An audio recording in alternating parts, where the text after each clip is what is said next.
Talvez você já tenha ouvido isso antes. A Igreja escondeu livros da Bíblia. Existem evangelhos proibidos. No Concílio de Nicéia decidiram o que entraria e o que ficaria de fora. Essas frases circulam há anos, em livros, documentários e principalmente na internet. Mas a pergunta que quase ninguém faz é simples: isso é verdade? Ou estamos misturando textos muito diferentes e histórias que nunca aconteceram? Quando falamos de evangelhos apócrifos, muita gente imagina que eles eram usados pelos primeiros cristãos e depois foram retirados da Bíblia por interesse político ou religioso. Só que quando olhamos para a história real, o cenário é outro. Muito antes de qualquer concílio existir, os 4 evangelhos, Mateus, Marcos, Lucas e João, já circulavam entre as comunidades cristãs. Eles eram lidos publicamente, copiados juntos e reconhecidos como testemunhos ligados aos apóstolos. O famoso Concílio de Nicéia, realizado no ano 325 d.C., não escolheu quais evangelhos entrariam na Bíblia. Quando ele aconteceu, esses textos já eram considerados autoridade havia gerações. Então, se esses evangelhos já eram conhecidos e usados, por que tantos outros textos ficaram de fora? Foi censura? Disputa de poder? Ou simplesmente porque eles ensinavam algo completamente diferente? Nesse vídeo, a gente vai olhar para alguns dos evangelhos apócrifos mais famosos.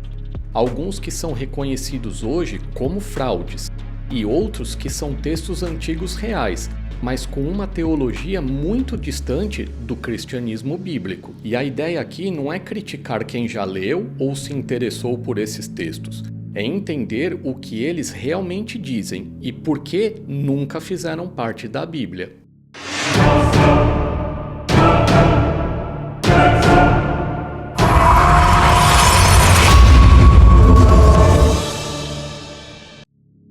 Sejam bem-vindos ao canal Cristológica, eu sou Rodrigo Cairis e se você ainda não é inscrito, se inscreve aqui no canal para mais conteúdos que unem cristianismo, Bíblia e ciência.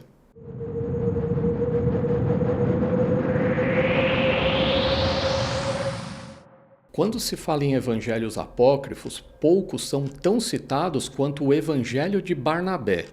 Muitas pessoas acreditam que ele seria um evangelho antigo, escondido pela igreja, mas a realidade é bem diferente. Antes de tudo, é importante esclarecer uma coisa.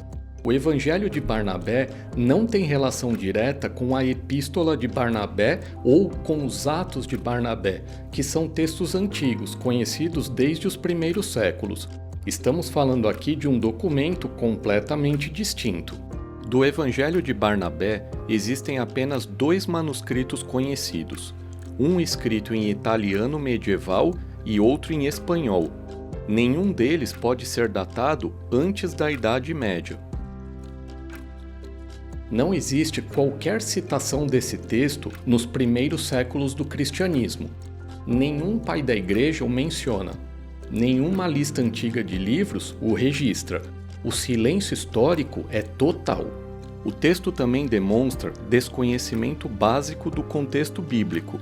Em um trecho, ele afirma que Jesus é o Cristo, mas não é o Messias, ignorando completamente que essas 2 palavras significam exatamente a mesma coisa. Outro ponto decisivo é que o Evangelho de Barnabé apresenta descrições do inferno que parafraseiam claramente o inferno, parte da Divina Comédia de Dante Alighieri, escrita no século XIV. Esse tipo de dependência literária torna impossível qualquer origem antiga do texto. Por esses motivos, o Evangelho de Barnabé não é tratado como um evangelho antigo rejeitado, mas como uma fraude medieval, escrita muito tempo depois dos acontecimentos que afirma narrar.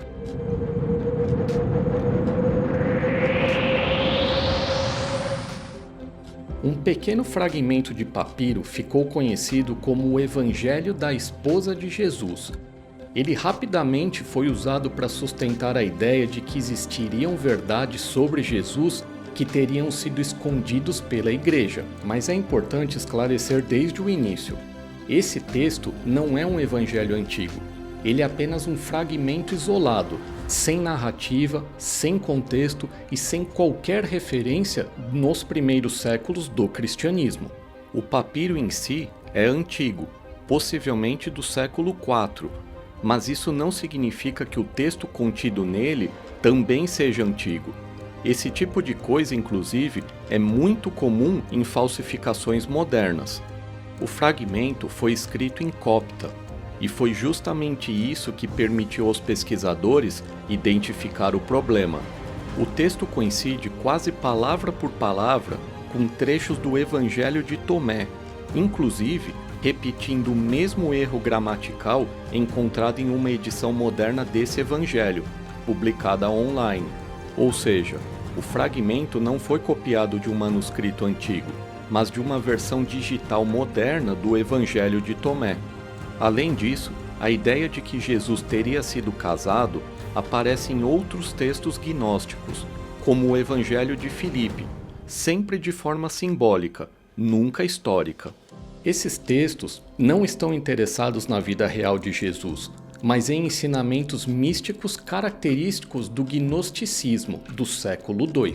Por isso, hoje existe um consenso amplo, inclusive entre estudiosos não cristãos, de que o chamado Evangelho da Esposa de Jesus é uma falsificação moderna. Não estamos diante de um evangelho perdido, mas de um texto criado para reforçar uma narrativa que simplesmente não pertence ao cristianismo histórico.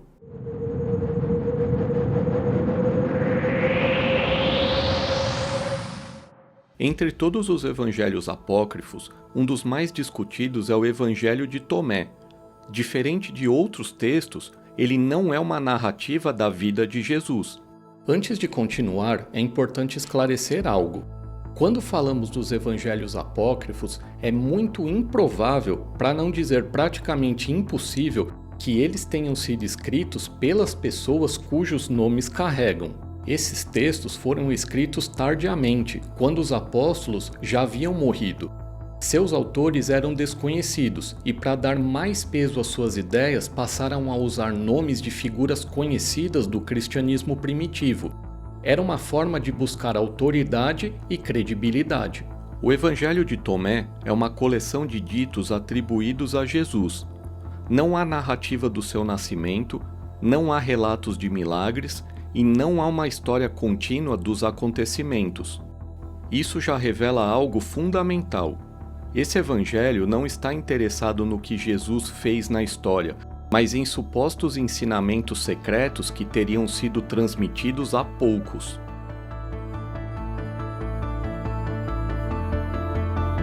O próprio texto deixa isso claro logo no início, ao afirmar que essas seriam palavras ocultas, destinadas apenas a quem tivesse o conhecimento correto. A salvação em Tomé não vem do perdão dos pecados, nem do sacrifício de Jesus. Ela vem do autoconhecimento, da ideia de que a centelha divina já está dentro do ser humano e que o problema não é o pecado, mas a ignorância. Esse conceito é completamente diferente do cristianismo bíblico. Nos evangelhos canônicos, o ser humano precisa ser reconciliado com Deus. Em Tomé, o ser humano precisa apenas despertar. Por isso, Jesus não aparece como Salvador, mas como um mestre que aponta para dentro do próprio discípulo.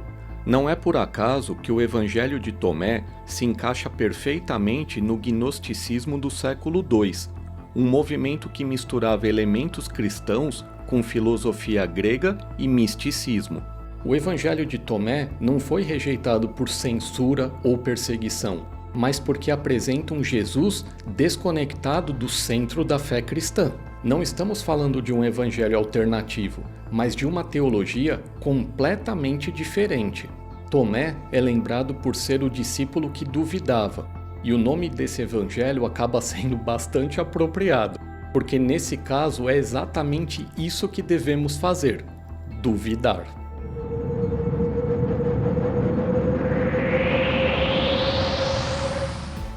Diferente do chamado Evangelho da Esposa de Jesus, que vimos antes, uma falsificação moderna, o Evangelho de Filipe e o Evangelho de Maria são textos antigos reais, mas isso não significa que eles ensinem o cristianismo bíblico.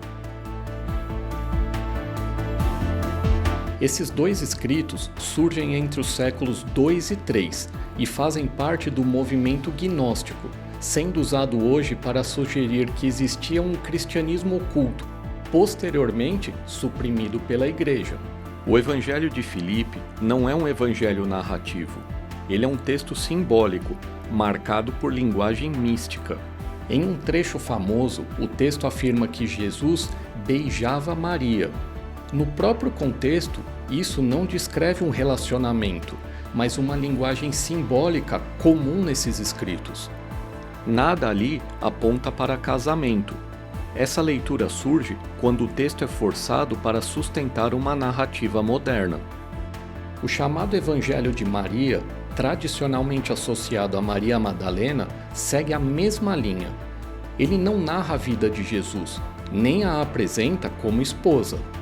O foco desse texto está em revelações espirituais e em debates internos sobre autoridade e conhecimento.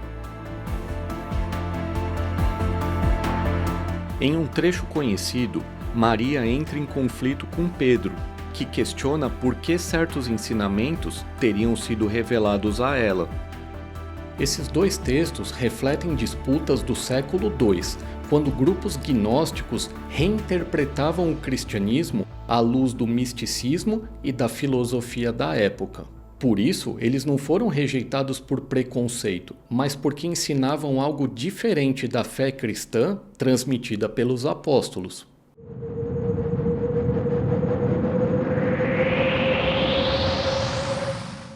Outro evangelho apócrifo que ganhou enorme destaque é o Evangelho de Judas. Quando esse texto veio a público, muitos disseram que ele revelaria o verdadeiro papel de Judas Iscariotes, não como traidor, mas como discípulo que teria compreendido Jesus melhor do que todos os outros. Segundo esse evangelho, Judas não traz Jesus por erro ou ganância, mas porque teria recebido uma missão especial. No texto, Judas aparece como o único que entende quem Jesus realmente é, enquanto os outros discípulos são retratados como espiritualmente cegos. O problema é que essa releitura muda completamente a mensagem central do cristianismo. O Evangelho de Judas também não é uma narrativa da vida de Jesus. Ele é um texto gnóstico, escrito no século II. Aqui, a morte de Jesus não é vista como sacrifício pelos pecados, mas como libertação do espírito aprisionado no corpo. A cruz, o arrependimento e a redenção, pilares do cristianismo bíblico, simplesmente desaparecem. No lugar disso, surge um cristianismo elitista, baseado em conhecimento secreto e reservado para poucos. O Evangelho de Judas é rejeitado como inspirado simplesmente por ensinar algo que era oposto à fé cristã desde o começo. Ao longo da história, surgiram diversos textos que usaram nomes conhecidos para tentar ganhar autoridade. Como vimos ao longo do vídeo, alguns desses textos são fraudes claras, outros são escritos antigos reais, mas com uma mensagem muito diferente. Os evangelhos que entraram na Bíblia não foram escolhidos por conveniência, nem definidos em um concílio secreto. Eles já eram lidos, copiados e reconhecidos desde o início, como testemunhos ligados aos apóstolos, ou escritos pelos próprios apóstolos, e coerentes com a fé cristã desde o princípio. Por isso, quando falamos dos evangelhos apócrifos, a pergunta não é por que ficaram fora da Bíblia, mas sim por que deveriam entrar. A Bíblia não é um livro de autoajuda, ela é a palavra de Deus. Ela contém desobediência, catástrofes, sofrimento e juízo, mas também doutrinas e ensinamentos e principalmente a mensagem de amor e esperança que define o cristianismo. Ler os textos apócrifos como conhecimento histórico ou literário pode até ter valor, mas eles não devem ser considerados como substituição da escritura, nem como revelação alternativa. Muitas vezes, por influência moderna, buscamos algo mais palatável. Mas quem lê a Bíblia do início ao fim e entende o que ela realmente afirma, não precisa de nenhum complemento.